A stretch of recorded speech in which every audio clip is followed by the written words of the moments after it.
அளவற்ற அருளாளனும் நிகரற்ற அன்புடையோனுமாகிய ஏக இறைவனின் திருப்பெயரால் தொடங்குகின்றேன்.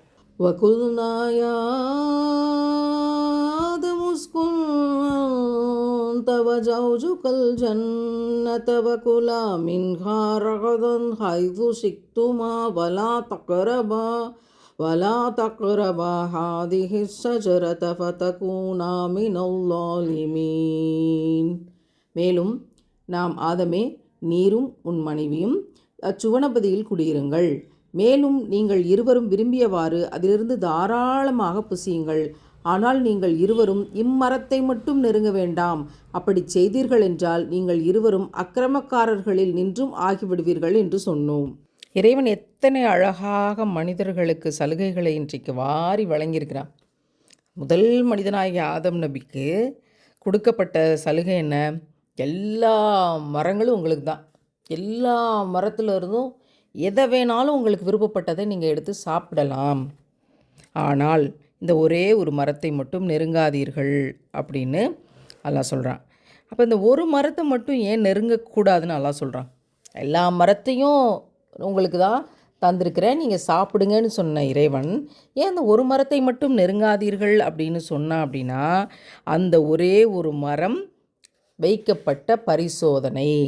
ஆதம் நபியை பரிசோதிப்பதற்காக இறைவன் வைத்த டெஸ்ட். அந்த பரிசோதனையில் ஷைத்தான் உள்ள நுழையிறான், வழிகெடுக்கிறான். பிறகு என்ன நடக்குதுங்கிறதெல்லாம் நம்ம பார்த்துட்ருக்கோம். அப்போது பரிசோதனை என்பது எல்லாருக்குமானது. ஒரு மனிதனையும் அல்லாஹ் பரிசோதித்து பார்த்துத்தான் அதற்கு தக்கன கூலியாக சொர்க்கத்தை தருகிறான். அப்போ உயர்ந்த இடத்துல இருக்காங்க, சொர்க்கத்தில் எல்லாம் கிடைக்கிது நினச்சதெல்லாம். ஆனால் மிக கீழ்நிலையான ஒரு இடத்துக்கு இறக்கி விடப்படுகிறார்கள். அதுதான் இந்த பூமி. நம்முடைய வாழ்க்கையும் அப்படி தான். மிக உயர்ந்த நிலையில் அல்லாஹ் நமக்கு எவ்வளவோ அருட்கொடைகளை தந்திருப்பான்.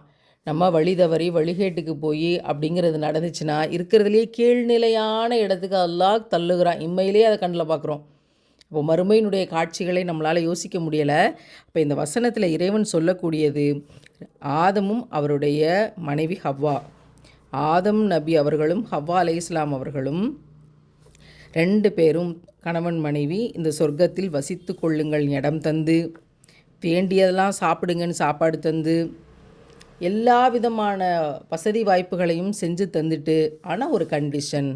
அப்போது இது நமக்கு தரக்கூடிய படிப்பினை. அல்லாஹ் எல்லாத்துக்குமே ஒரு கண்டிஷன் வச்சுருக்கிறான்.